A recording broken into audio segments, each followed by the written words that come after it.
Shadnagar MLA Illapalli Shankaraiah గారు ఉన్నారు, మాట్లాడదాం. అన్న, ఇది 6 గ్యారంటీలకు సంబంధించి గోవిందా గోవిందా అనేటువంటి స్టేట్మెంట్తో స్టార్ట్ చేశారు, విమర్శలు చేస్తూ కేటీఆర్. నిజంగానే అట్లనే ఉందా? బడ్జెట్ ఎట్లా ఉంది? ఏం చెప్పి చూసి లోపల ఉన్నారు. ఇవాళ ఈరోజు శాసనసభలో ప్రవేశపెట్టినటువంటి 24-25 బడ్జెటు అందరికి ఆమోదయోగంగా ఉండి బడుగు బలైన వర్గాలకు ఎస్సీలకు మైనార్టీలకు ఆమోదయోగమైన బడ్జెటు, రైతులకు ఆమోదయోగమైన బడ్జెటు, అందరికి ఆమోదయోగమైన బడ్జెట్ ప్రవేశపెట్టారు. కాబట్టి వారి యొక్క పార్టీ ఉనికి కోల్పోతుంది. కాబట్టి ఆందోళనలో ఏం చేయాలో తోయక గోయిందా గోయిందంటే కూడా మన తెలంగాణ ప్రాంతంలో గోయిందంటే వెంకటేశ్వర స్వామిని దలుచుకున్నట్టు.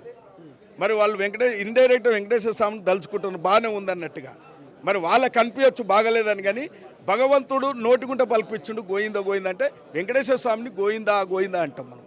అంటే అట్లా కాదు, వాళ్ళు వేరే రకంగా అర్థం చేసుకున్నప్పటికీ ఈ రాష్ట్ర బడ్జెట్ మాత్రం అందరికీ, అంటే బడుగు బలైన వర్గాలకు, మహిళలకు, రైతులకు, విద్యార్థులకు అందరికీ వర్తించే విధంగా, రేపు భవిష్యత్తుకు ఈ యొక్క తెలంగాణ ప్రజలకు మంచి జరిగే విధంగా ఈ బడ్జెట్ కేటాయించడం జరిగింది. ఆకాశం నుంచి పాతాళానికి పడిపోయే సిచ్యువేషన్ అట్లా ఉంది బడ్జెట్ చూస్తే, రూపకల్పన చూస్తే, వాళ్ళ చూస్తే అనేటువంటిది కేటీఆర్ కామెంట్.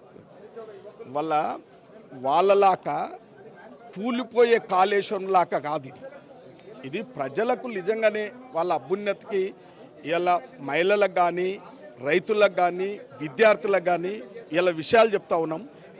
ఇందిరా మహిళా శక్తి కూడా డబ్బులు బడ్జెట్లో కేటాయించడం జరిగింది. అంటే మహిళలను వాళ్ళు 10 ఏళ్ళు పట్టించుకోలేదు కాబట్టి మహిళలంతా ఇవాళ రేవంత్ రెడ్డి గారిని పూర్తిగా సమర్థిస్తున్నారు, రేవంత్ రెడ్డి గారిని బూడుతూ ఉన్నారు. కాబట్టి వాళ్ళు జీర్ణించుకోలేకపోతున్నారు. ఇలా విద్యార్థులు కాస్మెటిక్ ఛార్జీలు పెంచి బడ్జెట్లో కూడా బడ్జెట్ కేటాయించడం వల్ల ఇలా విద్యార్థులు అందరూ కూడా గురుకుల పాఠశాలలు కానీ ఇలా ఎక్కడైనా సంతోషంగా ఉంటున్నారు. కాబట్టి రైతులకు రుణమాఫీ చేయడం జరిగింది, రైతు భరోసా ఇవ్వడం జరిగింది, బడ్జెట్ కూడా కేటాయించడం జరిగింది. కాబట్టి వారికి ఏం మాట్లాడడం తోయక ఇష్టానుసారంగా మాట్లాడుతూ ఉన్నారు. కేటాయింపులు లేవు, వీళ్ళ కేటాయింపులని డబ్బులు వెనకేసుకోవడానికి కేటాయింపులు చూపించారు. ఇలా 40% కమిషన్ సర్కార్, ఇది ఢిల్లీకి మూటలు పంపడానికి ఈ బడ్జెట్ దాని రూపకల్పన చేశారు, దానికోసం అనేటువంటిది స్టేట్మెంట్.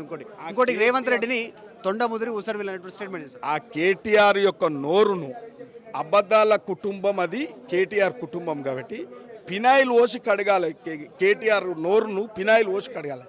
నీలాక దళితుని ముఖ్యమంత్రిని చేస్తామని చెప్పి తప్పించుకోలే, 3 ఎకరాల పొలం ఇస్తామని తప్పించుకోలే, దళిత బంధు ఇస్తామని తప్పించుకోలే, డబుల్ బెడ్ మిల్లు ఇస్తామని తప్పించుకోలే. అంటే సబండ వర్గాలను మోసం చేసిన కుటుంబం మీది.